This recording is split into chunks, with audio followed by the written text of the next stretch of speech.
आज मैं आप सब लोगों को शिव जी के महेशावतार वर्णन क्रम में अंबिका के शाप से भैरव का बेताल रूप में पृथ्वी पर अवतरित होना सुना रही हूँ। ये शिव महापुराण है, द्वितीय खंड। नंदीश्वर बोले, हे मुनि, हे ब्राह्मण पुत्र, आप शिव जी के एक और श्रेष्ठ अवतार को प्रीतपूर्वक सुनिए, जो सुनने वालों की सभी कामनाओं को पूर्ण करने वाला है।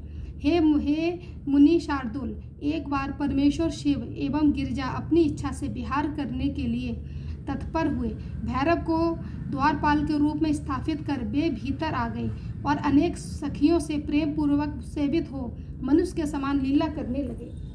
हे मुनि, इस प्रकार वहाँ बहुत काल तक विहार कर अनेक प्रकार की लीला करने वाले तथा स्वतंत्र वे दोनों ही परमेश्वर परम प्रसन्न हुए। बाद में परम स्वतंत्र वे शिव लीला वशात उत्तम वेश में शिव जी की आज्ञा से द्वार पर आईं। तब उन देवी को नारी की दृष्टि से देखकर उनके रूप से भ्रमित हुए भैरव ने उन्हें बाहर जाने से रोका। हे मुनि, जब भैरव ने नारी की दृष्टि से देखा तब वे देवी शिवा क्रोधित हो गईं और उन अंबिका ने उन्हें शाप दे दिया। शिवा बोली, हे पुरुषाधम, हे भैरव, तुम मुझे स्त्री की दृष्टि से देख रहे हो, इसलिए तुम पृथ्वी पर मनुष्य रूप धारण करो। नंदीश्वर बोले, हे मुने, इस प्रकार जब पार्वती ने भैरव को शाप दे दिया तब महान हाहाकार मच गया। लीला से भैरव अत्यंत दुखी हो गए। हे मुनीश्वर, इसके बाद अनेक विधि अनुनय विनय में फिर शिव जी ने शीघ्रतापूर्व से वहां आकर भैरव को आश्वासित किया। हे मुने, तब उस शाप से एवं शिव जी की इच्छा से वे भैरव पृथ्वी पर मनुष्य योनि में वेताल नाम से उत्पन्न हुए। उनके स्नेह से लौकिक गति का आश्रय ग्रहण कर उत्तम लीलाओं वाले वे प्रभु श्री शिवजी भी पार्वती के साथ पृथ्वी पर अवतरित हुए। हे मुने, शिवजी महेश नाम से तथा पार्वती जी शारदा नाम से प्रसिद्ध हुई और नाना प्रकार की लीलाएं करने में प्रवीण वे दोनों प्रेम पूर्वक उत्तम लीला करते रहे। हे तात, इस प्रकार मैंने शिवजी के उत्तम चरित्र का वर्णन आपसे किया, जो धन, यश, आयु तथा सभी कामनाओं का फल प्रदान करने वाला है। जो मनुष्य सावधानी चित्त होकर भक्ति पूर्वक इसे सुनता है अथवा सुनाता है, वह इस लोक में संपूर्ण भोगों को भोग कर अंत में मुक्ति को प्राप्त करता है।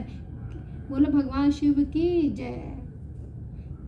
अब आपको सुना रही हूँ शिव के वृषेश्वतार वर्णन के प्रसंग में समुद्र मंथन की कथा। नंदीश्वर बोले, हे ब्रह्मसुत, हे प्राज्ञ, हे मनीश्वर, अब आप भगवान विष्णु के अहंकार को नष्ट करने वाले तथा श्रेष्ठ लीला से परिपूर्ण शिवजी के वृषेश्वर नामक उत्तम अवतार को सुने।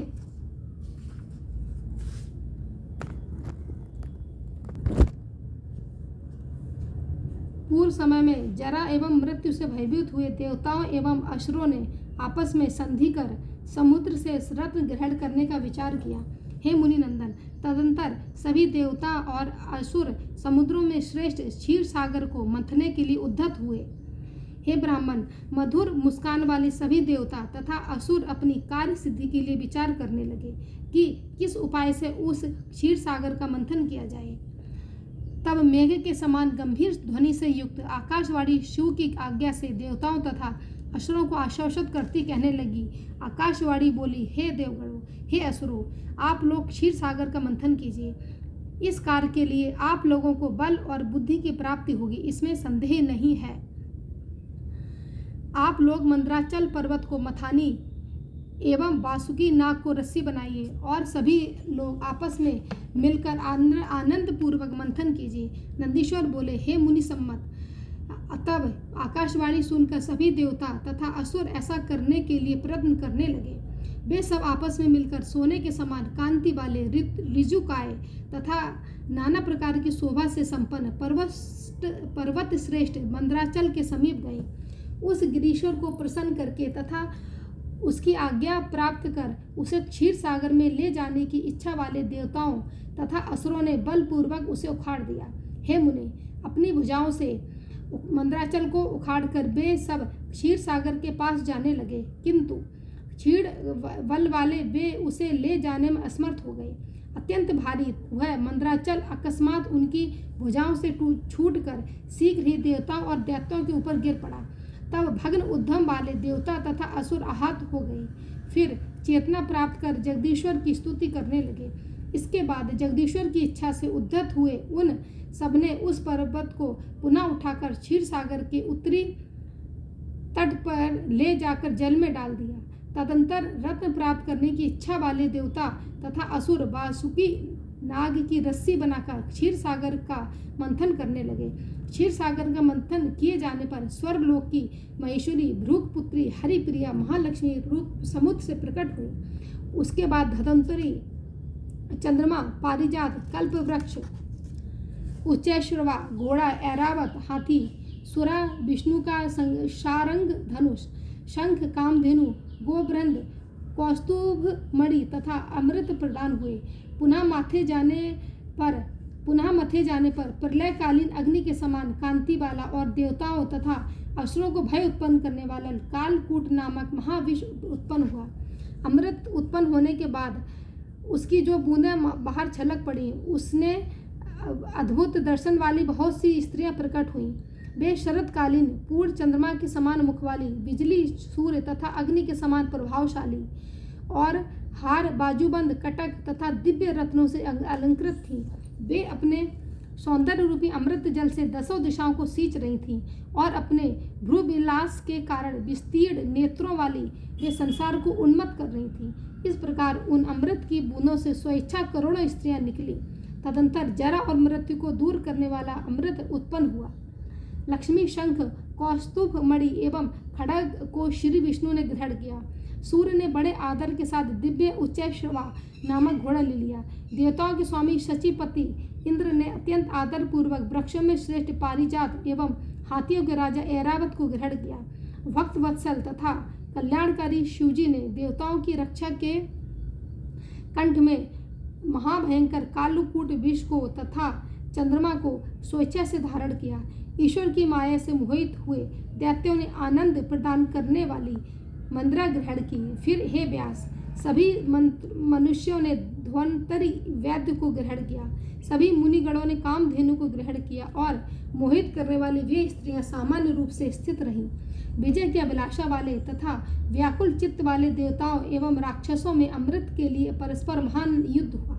हे व्यास, प्रलयकालीन अग्नि तथा सूर्य के समान महान तेजस्वी बलि आदि दैत्यों ने बलपूर्वक देवगणों को जीतकर उनसे अमृत छीन लिया।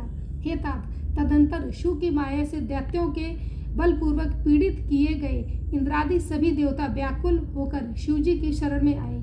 हे मुने, तब शिवजी की आज्ञा से विष्णु ने माया से स्त्री रूप धारण कर बड़े यत्न से दैत्यों से उस अमृत को छीन लिया। तत्पश्चात मायावियों में श्रेष्ठ मोहिनी स्त्री रूपधारी विष्णु ने समस्त दैत्यों को मोहित कर वह अमृत देवगणों को पिला दिया।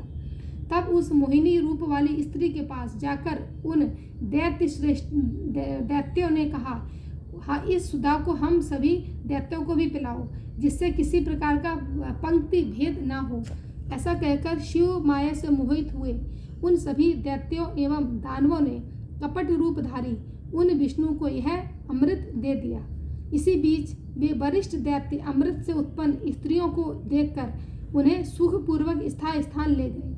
उन स्त्रियों के नगर स्वर्ग से भी 100 गुने मनोहर, मय दानव की माया से विनिर्मित तथा सुदृढ़ यंत्रों से सुरक्षित थे। उन सभी को सुरक्षित करके उनका आलिंगन किए बिना ही वे दैत्य प्रतिज्ञा करके युद्ध हेतु निकल पड़े। यदि देवगण हमें जीत लेंगे तो हम इन स्त्रियों का स्पर्श भी नहीं करेंगे। ऐसा कहकर युद्ध की इच्छा वाले वे समस्त महावीर दैत्य आकाश को पूरित सा करते हुए तथा मेघों को तृप्त करते हुए पृथक पृथक सिंहनाद करके और शंख बजाने लगे। देवगणों का असुर के साथ 3 लोकों में प्रसिद्ध देवासुर नामक भयंकर संग्राम हुआ। देवगणों का असुरों के साथ 3 लोकों में प्रसिद्ध देवासुर नामक भयानक संग्राम हुआ। उस संग्राम में विष्णु के द्वारा सब प्रकार से रक्षित सभी देवताओं की विजय हुई। बहुत से दैत्य देवताओं और विष्णु के द्वारा मार डाले गए और शेष दैत्य भाग गए। कुछ दैत्यों को देवताओं तथा महात्मा विष्णु ने मोहित कर दिया। जो मरने से बचे वे पाताल एवं विवरों में प्रवेश कर गए। पृथ्वी में महाबली विष्णु ने हाथ में चक्र लेकर अत्युत्तम पाताल में जाकर भयभीत होकर स्थित हुए उन दैत्यों का पीछा किया। इस बीच विष्णु ने वहां पर अमृत से उत्पन्न हुई पूर्व चंद्र के समान मुख वाली तथा दिव्य सौंदर्य से गर्वित स्त्रियों को देखा।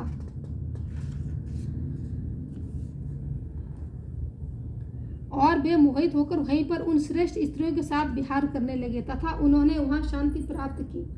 विष्णु ने उन स्त्रियों से श्रेष्ठ पराक्रम वाले तथा युद्ध में निपुण अनेक पुत्र उत्पन्न किए, जिनके बल से सारी पृथ्वी कांप उठती थी। तत्पश्चात महाबलवान एवं पराक्रमी वे विष्णु पुत्र संपूर्ण पृथ्वी को कंपित करते हुए सर्वलोक तथा भूलोक में दुखद महान उपद्रव करने लगे। सारे संसार में उनका उपद्रव देखकर मुनियों एवं देवताओं ने ब्रह्मा को प्रणाम कर उनसे निवेदन किया। यह सुनकर ब्रह्मा जी उन्हें साथ लेकर कैलाश पर्वत पर गए।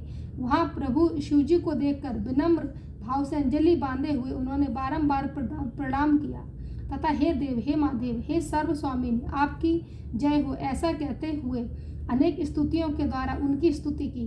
ब्रह्मा बोले, हे देव महादेव, हे प्रभु, पाताल में स्थित विकार युक्त तथा उपद्रवी विष्णु पुत्रों ने संपूर्ण लोकों की रक्षा कीजिए।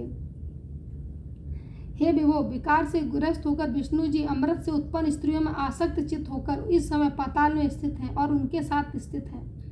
नंदीश्वर बोले, इस प्रकार लोक संरक्षण के लिए तथा पाताल से विष्णु को लाने के लिए निर्मित ऋषियों सहित देवताओं तथा ब्रह्मा ने शिव की स्तुति की। तदंतर कृपा सिंधु भगवान महेश्वर शिव ने उस उपद्रव का वृत्तांत जानकर वृषभ का रूप धारण कर लिया। बोलो भगवान शिव की जय। अब अगला खंड आपको कल सुनाएंगे।